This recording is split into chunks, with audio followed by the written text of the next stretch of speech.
Hello बच्चों, आप सब कैसे हैं? अच्छे हैं? Very good. बच्चों, आज हम लोगों का इलेक्ट्रिसिटी के चैप्टर का 4th पीरियड है। आज हम लोग बात करेंगे Ohm's law. What is Ohm's law, इसकी चर्चा करेंगे। बच्चों, ओम ने पोटेंशियल डिफरेंस V और I का आपस में क्या रिलेशन है, how they depend on one another, इन्होंने अपने एक्सपेरिमेंट से उसको प्रूफ किया। प्रूफ करने के बाद एक लॉ बनाया। उनके लॉ के हिसाब से क्या कह रहे हैं वो देखिए। उन्होंने कहा एट कांस्टेंट टेम्परेचर, टेम्परेचर क्या होना चाहिए? Constant. At constant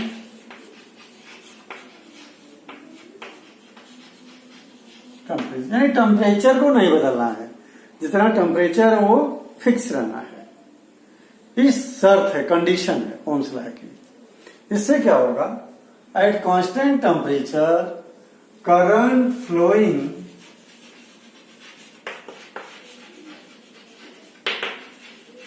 through a conductor is directly proportional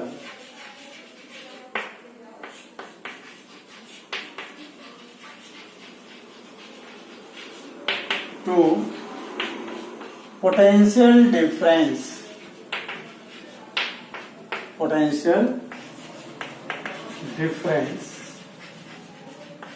across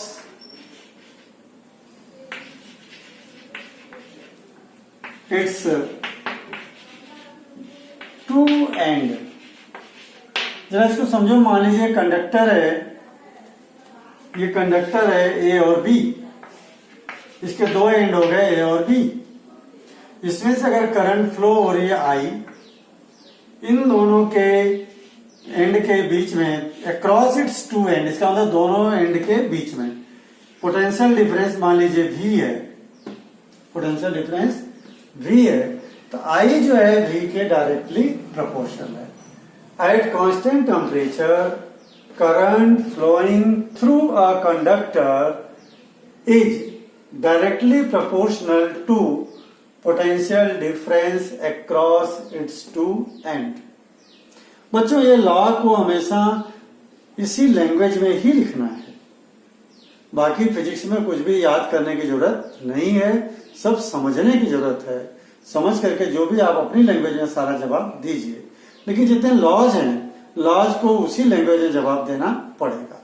otherwise आप अपनी लैंग्वेज में कुछ लिखोगे, उसकी मीनिंग कुछ का कुछ निकल जाएगी। तो क्या कह रहा है? Current I is directly proportional to the V। इसका मतलब होता है V बढ़ाएंगे I बढ़ेगा, V घटाएंगे I घटेगा। या रिवर्स कर लो, उल्टा, I बढ़ाओगे तो V बढ़ेगा, I घटाओगे तो V घटेगा। It means V is also directly proportional to I।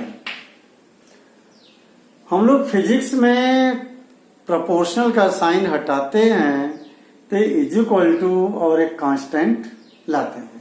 यहाँ V इज इक्वल टू, ये प्रोपोर्शनल का साइन हटाया, V is equal to I R, या R I लिख लो, R I। Here R is the constant, ये मैं R क्या लाया हूं? कांस्टेंट। तो हम इसको लिख सकते हैं V इज इक्वल टू, बोलने में इजी पड़े I R। R I बोलोगे तो थोड़ा जोर ज्यादा लगेगा, I R बोलोगे इजी पड़ेगा, तो ऐसा बोलना ज्यादा इजी है। तो ओम्स लॉ के हिसाब से ये जो चीज आई है, उन्होंने जो कांस्टेंट लिया R, ओम्स ने कहा ये R जो है it is the resistance of the conductor. R क्या है? Resistance of the conductor. जिस कंडक्टर में से करंट फ्लो हो रही है AB, इसका रेजिस्टेंस R होगा। तो ओम्स लॉ को सीधा से यहां तक आता है एग्जाम में करने के लिए। What is Ohm's law? Derive formula for it, ये तक यहां तक निकालना होगा। ओके। अब थोड़ी आर की बात और करते हैं। रेजिस्टेंस को मैंने कांस्टेंट बताया। अब ये किन वैल्यूज पे डिपेंड करता है रेजिस्टेंस, कौन कौन सी बातों पे डिपेंड करता है। देखिए यही लिख देता हूं मैं। एक तो आर जो है, R is directly proportional to the length of the conductor, to the length of the conductor, यानी डिपेंड किस पे कर रहा है ये, कंडक्टर के लंबाई पे। जिस एग्जांपल के लिए एक वायर ये है, इतनी मोटाई का दूसरा वायर ये है, ए बी और पी क्यू, दोनों का मोटाई सेम है, लंबाई अलग अलग है, लंबाई अलग, ये ज्यादा लंबा ये छोटा है। तो इसमें जो इलेक्ट्रॉन फ्लो होंगे उनको इतना दूर तक रेजिस्टेंस मिलेगा। रेजिस्टेंस मतलब समझे गए, property of a conductor to oppose the flow of current. इस जो वायर है ये करंट के फ्लो को अपोज करेगा इतना दूर तक, लंबा इतना, और ये जो है इतना दूर तक भी करेगा क्योंकि तार की लंबाई कम है। तो रेजिस्टेंस किसका ज्यादा हो गया, किसने ज्यादा अप्लाई किया रेजिस्टेंस, पीक्यू ने। इसका मतलब रेजिस्टेंस, कंडक्टर का लेंथ कम है, कम रेजिस्टेंस, कंडक्टर की लेंथ ज्यादा है तो ज्यादा रेजिस्टेंस। इसमें लिखा resistance R is directly proportional to length. दूसरा, R is inversely proportional to cross section area, A for cross section area. जरा मैं यहां लिखता हूं,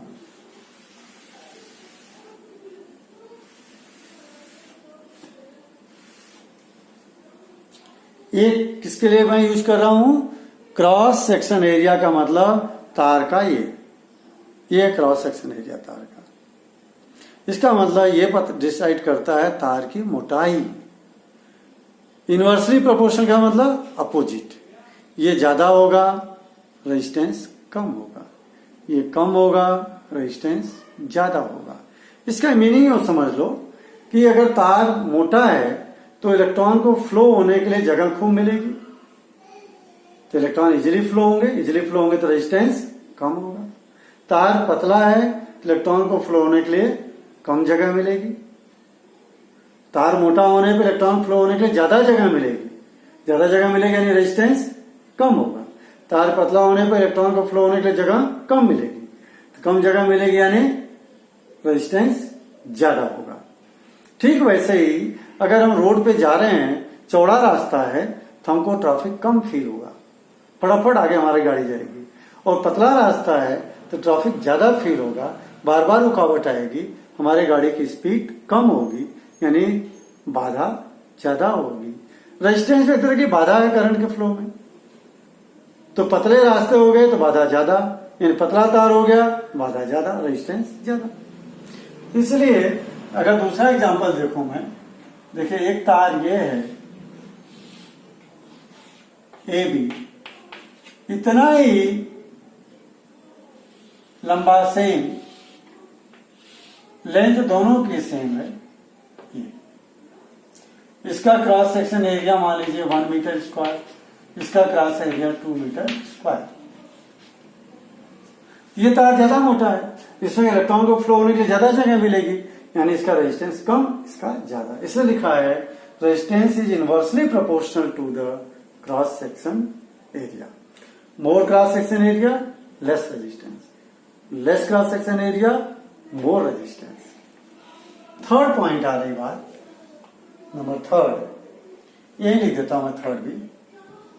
resistance is directly proportional to temperature T। Resistance is directly proportional to temperature. ये कैसे? ज्यादा temperature बढ़ाओगे इसका मतलब उसका रेजिस्टेंस ज्यादा, कंडक्टर का टेम्परेचर कम होगा रेजिस्टेंस कम होगा। ऐसा क्यों?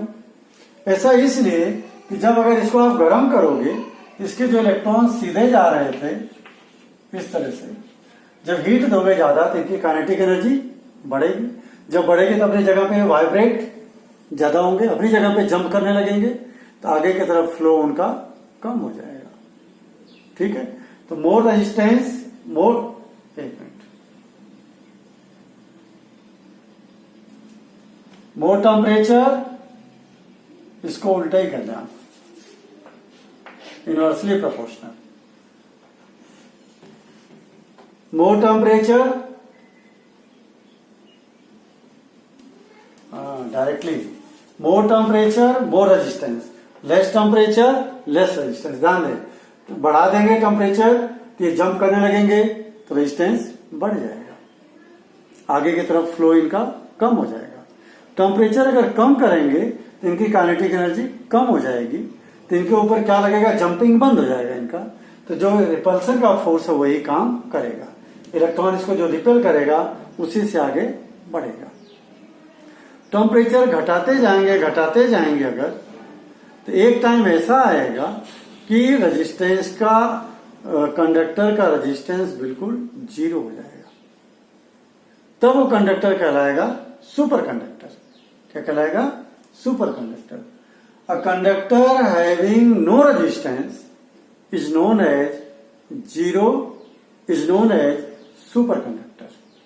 बच्चों, सुपर कंडक्टर हमारे पास में भी अवेलेबल नहीं है नेचुरली, आर्टिफिशियली हम उनका टेम्परेचर कंडक्टर का माइनस में जब ले जाते हैं तब उनका रेजिस्टेंस खत्म हो जाता है, तब वो सुपर कंडक्टर बन जाते हैं।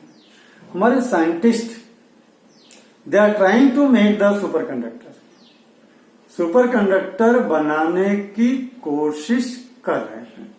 इससे क्या फायदा होगा, इससे फायदा ये होगा कि अभी जो पावर हाउस से एनर्जी आती है, इलेक्ट्रिक एनर्जी, रास्ते में आते आते बहुत एनर्जी लॉस हो जाती है, और सुपर कंडक्टर से अगर करंट आएगी तो एनर्जी लॉस नहीं होगी। क्लियर है बात। सुपर कंडक्टर की डिफाइन में लिख लेना, conductor having no resistance, conductor having no resistance, superconductor. लिख लो, कंडक्टर हैविंग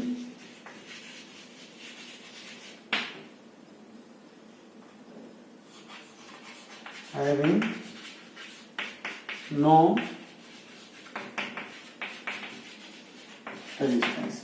ऐसा कंडक्टर जिसका अपना रेजिस्टेंस नहीं हो, that conductor is known as superconductor. तो बच्चों, 3 फैक्टर हो गए, 1 2 3। Length of conductor directly proportional, cross section area of the conductor inversely proportional, temperature directly proportional, और चौथी बात आ रही है, चौथी बात जो आ रही है वो है nature of material, nature of material.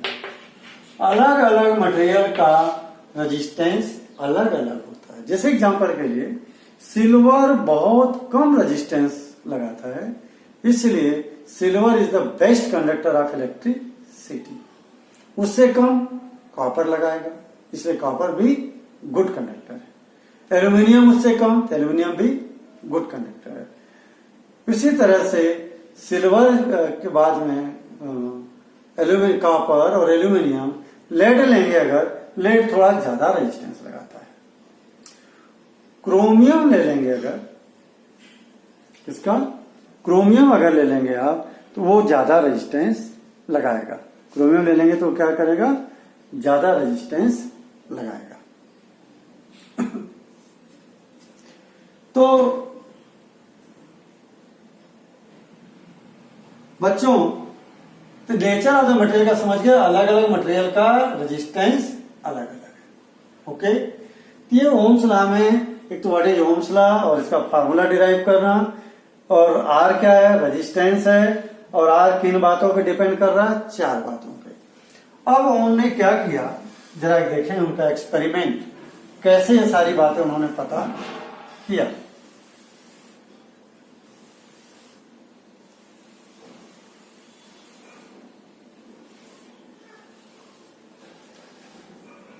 उन्होंने एक सर्किट बनाया ऐसा,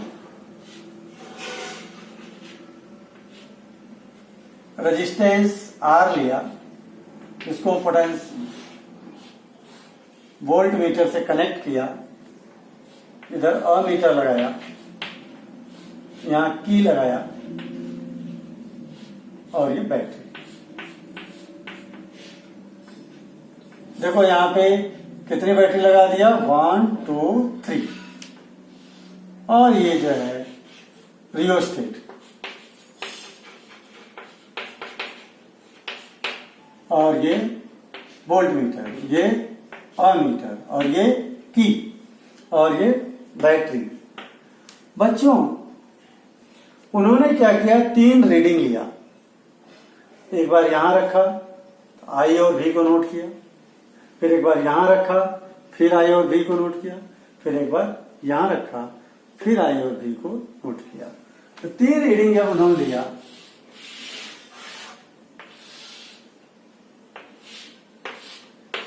सपोज करिए ये आई और ये वी, तो जो ओम्स का लॉ का formula V is equal to I R, तो R इज इक्वल टू क्या हो जाएगा, V upon I, V upon I. तो उन्होंने क्या किया, मान लीजिए V जो है आपका 2 वोल्ट है, तो करंट भी 1 एम्पियर, करंट मान लीजिए 1 एम्पियर, और ये 4 होता है तो ये 2 एम्पियर, और ये 6 होता है 3 एम्पियर। तो इनका तीनों बार अगर हम लोग वैल्यू निकालते हैं, V is equal to 2 V upon I, 2 upon 1 is equal to 2, second case में 4 upon 2 is equal to 2, third case में 6 अपॉन 3 इज इक्वल टू 2। तीनों ही केस में इन दोनों का रेशियो का आंसर हमेशा 2 आ रहा है, यानी इट इज ऑलवेज कांस्टेंट। क्या हो रहा है, ऑलवेज कांस्टेंट। तो उन्होंने कहा कि जो R है किसी एक पर्टिकुलर रेजिस्टेंस के लिए ये वैल्यू कांस्टेंट होगी। R जो है किसी पर्टिकुलर रेजिस्टेंस के लिए कांस्टेंट होगी, यानी R को उन्होंने कांस्टेंट माना है। तार की लंबाई फिक्स है, मोटाई फिक्स है, तो रेजिस्टेंस भी उसका फिक्स है। तब उस समय V और I का जो रेशियो होगा, it will be always constant. इसको ग्राफिकल ग्राफ पे भी प्रूफ किया उन्होंने, मैथमेटिकली, V और I। 1 यहां ले लो, 2 4 6 8, 1 2 3 4 5 6, ये आई हमने लिया है, इस वाले एक्सिस पर करंट, इस पे हमने V लिया है, ठीक। आई अगर 1 है तो V कितना है, 2 है, यानी इसके सीध में जाइए यहां। आई अगर 2 है तो V कितना है, 4 है, तो इसके सीध में जाइए आप यहां। और आई अगर 3 है तो V है 6, ये यहां। तो अगर हम लोग देखते हैं तो एक सीधी लाइन में तीनों आते हैं, यानी हमको एक स्लोप जो मिलता है, this is the resistance R। ये स्ट्रेट लाइन जो है स्लोप बताता है V and I are directly proportional to each other. Graph में नियम है, दो फिजिकल क्वांटिटी के बीच में अगर हम लोग ग्राफ बनाते हैं और ग्राफ का स्लोप अगर स्ट्रेट लाइन है, it proves that both physical quantities are directly proportional to each other. यानी I जो है V के डायरेक्टली प्रोपोर्शनल, या यूं कहें V जो है I के डायरेक्टली प्रोपोर्शनल। ये बातें ओम्स ने जो है अपने इस ग्राफ की मदद से, अपने इस कैलकुलेशन की मदद से प्रूव किया कि V और I का जो रेशियो है वो जो है ऑलवेज कांस्टेंट। और उस कांस्टेंट को क्या नाम दिया उन्होंने, रेजिस्टेंस। और रेजिस्टेंस को देखो, इसको आगे बढ़ाते हैं अपन, यानी R is equal to V by I। V क्या है, वोल्ट, I की यूनिट एम्पियर। तो ओम चूंकि अब इसका कॉमन यूनिट हो गई रेजिस्टेंस की volt per ampere, volt per ampere is the common unit, volt per ampere is common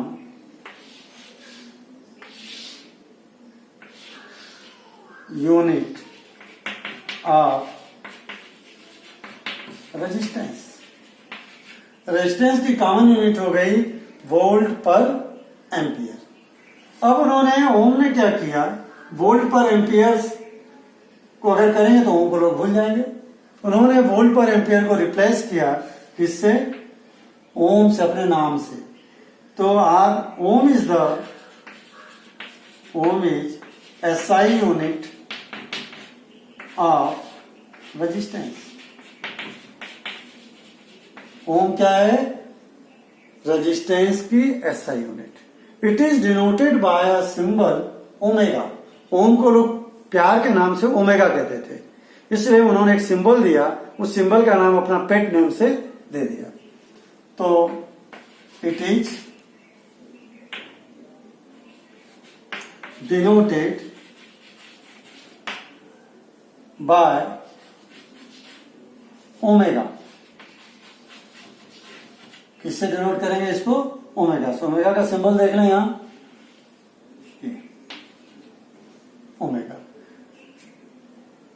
दो खास बातें मैंने बताई यहां पे। Number 1, ohm volt per ampere is common unit of resistance. दूसरी बात, ohm is SI unit of resistance. It is denoted by omega, ये ओमेगा का सिंबल, ओमेगा। बच्चों आप सोचें 1 ओम आंसर कब आएगा, रेजिस्टेंस 1 ओम कब होगा, रेजिस्टेंस 1 ओम कब होगा, उसकी बात सोचें। देखें,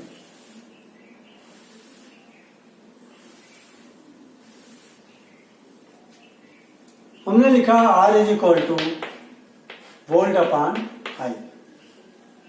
1 ओम रेजिस्टेंस कब होगा, जब भी 1 वोल्ट हो और current 1 ampere.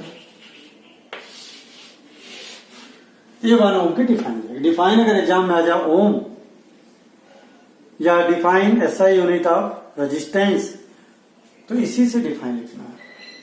If 1 volt potential difference is applied in a conductor and 1 ampere current flow, then the resistance of the conductor will be 1 ohm. क्या लिखेंगे, if 1 volt potential difference is in a conductor and 1 ampere current flow, then resistance R, resistance क्या बोला मैंने, R, resistance R will be 1 ohm। ये बच्चों 1 ओम या ओम की define आए, एसआई यूनिट ऑफ रेजिस्टेंस की डिफाइन आए, तो आपको यही लिखना है। If 1 volt potential difference is applied in a conductor and 1 ampere current flow, then resistance will be 1 ohm। Resistance कितना कहलाएगा, 1 ओम, या 1 ओमेगा भी बोल सकते हैं। 1 ओम बोले या 1 ओमेगा। बच्चों ये ओम्स लॉ से रिलेटेड लगभग सभी बातें हो गई। इन फार्मूले को याद रखना, R is equal to V by I. ये दोनों फार्मूले, ओम्स लॉ के फार्मूले बड़े इंपॉर्टेंट हैं। आगे बहुत सारी चीजें हम लोग इन्हीं फार्मूलों से डिराइव करेंगे। इनके ऊपर बेस्ड थोड़ा न्यूमेरिकल आप बुक से देखेंगे, करेंगे। ठीक है बच्चों, ओके। अब अगली बात जो हम लोग करने जा रहे हैं, एक छोटा सा टॉपिक है रजिस्टिविटी। उसका डेरिवेशन भी एग्जाम में आता है।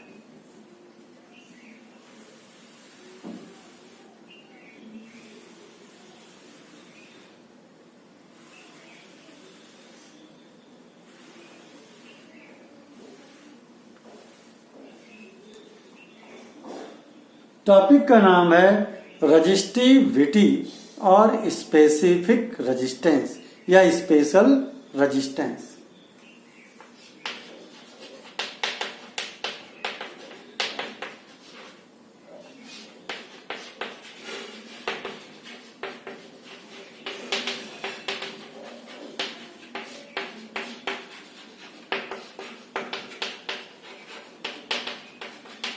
तीनों नाम लिखा मैंने, रजिस्टिविटी बोले या स्पेशल रेजिस्टेंस बोले या स्पेसिफिक रेजिस्टेंस बोले। इसका सिंबल है बच्चों रो, थोड़ा सा तिरछा पी, रो। किस सिंबल से दिखाएंगे? रो। अब इसका डेरिवेशन करें फिर इसकी डिफाइन करेंगे ताकि आपको इजी हो जाएगा। हम लोगों ने अभी देखा resistance is directly proportional to length of the conductor, equation number 1। Resistance is inversely proportional to cross section area of the conductor, equation number 2। Combine कर दो दोनों को, 1 और 2 को, तो R is proportional to L into 1 by A, R proportional to L upon A. और physics में हमने देखा प्रोपोर्शनल का साइन हटाएंगे, इज इक्वल टू का साइन लाएंगे और एक कांस्टेंट रो, ये कांस्टेंट क्या होगा? रो ए, एल अपॉन ए, एल अपॉन ए। क्लियर? अब इसकी डिफाइन देखनी होगा रो आपको। सपोज करो कोई वायर है जिसकी लेंथ कितना है?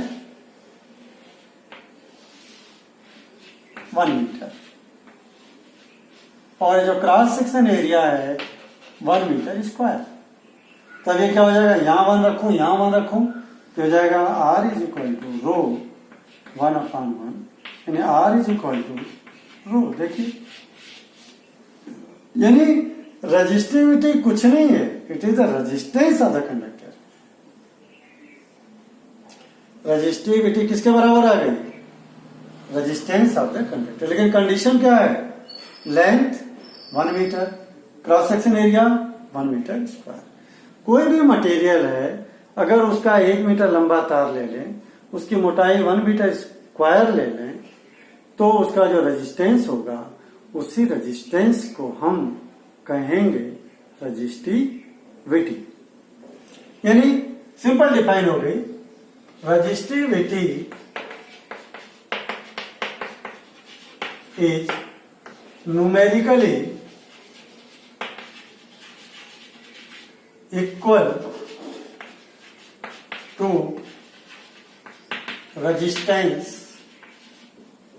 of a conductor। देखिए क्या लिखा मैंने? Resistivity is numerically equal to resistance of a conductor. लेकिन कंडीशन लिखनी पड़ेगी। कौन सा conductor? Whose length is 1 metre, cross section area 1 metre square, whose length is 1 metre and cross section area is 1 metre square. ये defined हो गई resistivity की। और डिनोट किससे कर रहे हैं? रो से। It is denoted by symbol rho. Resistivity क्या होगी? Resistivity is numerically equal, resistivity is, देखिए resistivity is numerically equal to resistance of the conductor whose length is 1 metre and cross section area is 1 metre square. ये condition, यानी resistance और resistivity same है। Clear? अब बात करते हैं थोड़ा सा कि इसकी यूनिट क्या होगी। यहां देखो, अपने लिखा R is equal to rho L by A, तो रो इज इक्वल टू क्या हो जाएगा? R A upon L. इसको ए रहने दो, इसको नीचे भेज दो, इसको ऊपर भेज दो। रेजिस्टेंस की unit ohm, cross section area की यूनिट मीटर स्क्वायर, लेंथ की यूनिट मीटर, 1 मीटर से 1 मीटर कैंसिल हो गया तो बचा क्या, ohm metre. The SI unit of resistivity is the ohm metre, और इसको आप ओमेगा मीटर भी लिख सकते हैं। This is the omega metre या ohm metre is the SI unit of resistivity. अब बच्चों जरा सोचो, वो फैक्टर कौन से हैं जिनके ऊपर रजिस्टिविटी डिपेंड करती है। अब एग्जाम में बहुत इंपॉर्टेंट है, बार बार ये क्वेश्चन आया हुआ है, right the factors on which resistivity depends. तो बच्चे वही लिख देते हैं, depends on length of the conductor, cross section area of the conductor, nature of material, temperature. गलत हो जाएगा। क्यों? क्योंकि लेंथ तो कांस्टेंट लिया हमने, फिक्स है, तो लेंथ पे क्यों डिपेंड करेगी। क्रॉस सेक्शन एरिया हमने कांस्टेंट लिया है, उस पर क्यों डिपेंड करेगी। बच गए दो चीज, कौन कौन से, temperature and nature of material. तो नोट कर लें, रजिस्टिविटी मैं रो लिख दिया, resistivity depends on number 1 temperature and number 2 cross section area of a conductor. Resistivity दो फैक्टर पे डिपेंड करेगी, टेम्परेचर पे और दूसरा cross section area of the conductor. Length वाली बात मत लिखना, क्रॉस और आपका, सॉरी मैंने गलत लिख दिया, टेम्परेचर और नेचर ऑफ मटेरियल, ये गलत हो गया। जो बच्चे एग्जाम में करेंगे गलती, वही मैंने किया, तो आपको याद रहता कि यहाँ क्या लिखेंगे, टेम्परेचर और नेचर ऑफ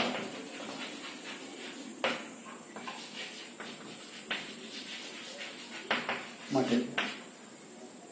अलग अलग मटेरियल का अलग अलग रजिस्टिविटी, कॉपर के अलग, एल्यूमिनियम के अलग, आयरन की अलग, गोल्ड के अलग, सिल्वर के अलग, सबकी रजिस्टिविटी अलग अलग। क्लियर बच्चों? कुछ इससे रिलेटेड फैक्ट्स हैं जो सुन ले जरा सा। जितने एलॉय होते हैं, एलॉय समझते हैं, homogeneous mixture of 2 or more metal or 2 or more metal and non-metal is called alloy. तो जो एलॉय होते हैं, एलॉय का रजिस्टिविटी ज्यादा होगी बजाय उसके एक कंपोनेंट के, यानी एलॉय है more resistance then its constituting matter. Alloy है more resistance then its constituting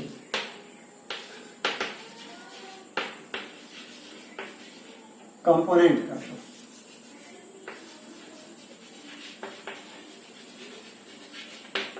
components है ना मेटल, जिन मेटल से बना है उनमें से उन मेटल की तुलना में एलॉय का रेजिस्टेंस ज्यादा होता है। इसी के ऊपर बेस्ड क्वेश्चन आता है, Why heating devices are made up of nichrome? Nichrome क्या है, एलॉय है, निकल, क्रोमियम, इनका चाहिए एलॉय।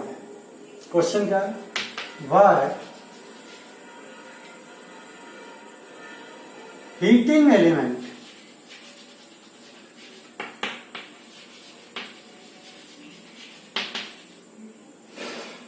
are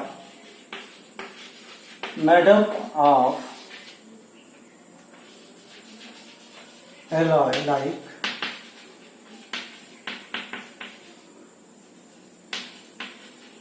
nichrome. कारण क्या है, हीटिंग एलिमेंट समझ रहे हैं। जैसे ये रूम हीटर हमारा,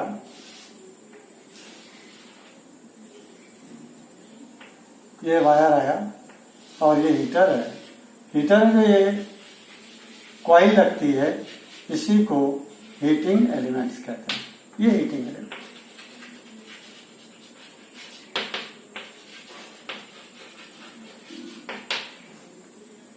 ये जो हीटिंग एलिमेंट है ये किसका बना होता है? एलॉय का। क्यों? क्योंकि एलॉय का रेजिस्टेंस ज्यादा है। आगे मैं आपको पढ़ाऊंगा, जिनका रेजिस्टेंस ज्यादा होता है वो हीट एनर्जी ज्यादा देते हैं। Heat energy directly proportional to the resistance of the conductor. Heat energy directly proportional to resistance of the conductor. More resistance, more heat energy. तो निक्रोम का जो एलॉय होता है उसका रेजिस्टेंस ज्यादा होता है। तो आंसर क्या लिखेंगे? बिकॉज एलॉय है मोर रेजिस्टेंस। एलॉय का रेजिस्टेंस ज्यादा होता है। दूसरा, अब ये गर्म होगा तो गर्म होकर पिघल ना जाए, इसका मतलब इसका मेल्टिंग पॉइंट भी हाई है। Number 2, it has more melting point. Melting point भी जो उसका ज्यादा है। तीसरा, ज्यादा टेम्परेचर पे मेटल ऑक्सीजन से रिएक्शन कर लेते हैं, लेकिन जो एलॉय हो जाते हैं वो ऑक्सीजन से रिएक्शन ज्यादा टेम्परेचर पे भी नहीं करते, यानी they do not oxidise even at higher temperature. They do not oxidise even eight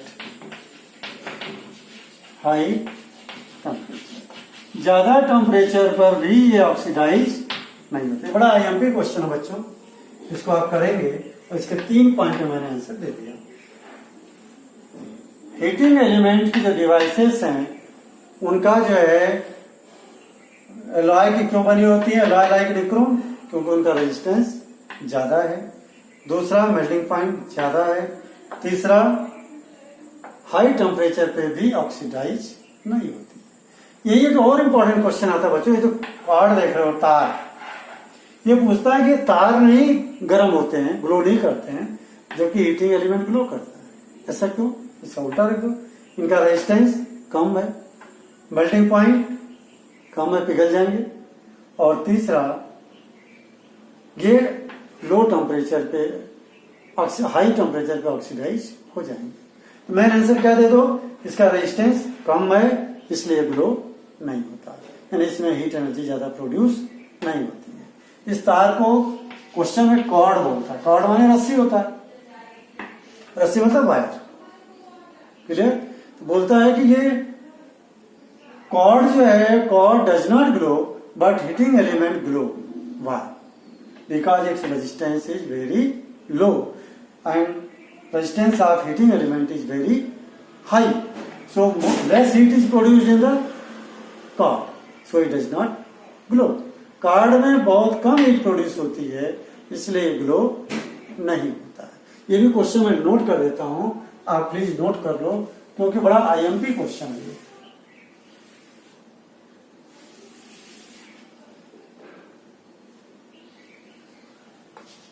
Why cord of a heater does not glow but its heating element glow? IMP question है, क्या लिखेंगे? Because answer cord has low resistance while heating element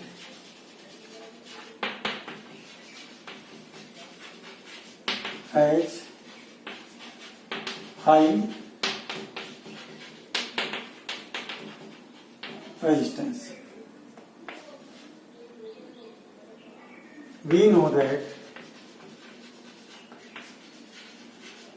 heat energy is directly proportional to resistance. Heat energy किसके directly proportional? Resistance. More resistance more heat energy, less resistance less heat energy. Okay बच्चों, आज का जो हमारा topic है यहाँ and होता है। इस क्वेश्चन का आंसर यही तक लेना आपको। बात पूरी समझ में आगे जानी चाहिए थी आपको। ये टॉपिक आज का हमारा यहाँ कंप्लीट होता है। 2 टॉपिक पढ़ लिया हमने, ओम्स लॉ और रेजिस्टिविटी। ओके बच्चों, हैव ए गुड डे।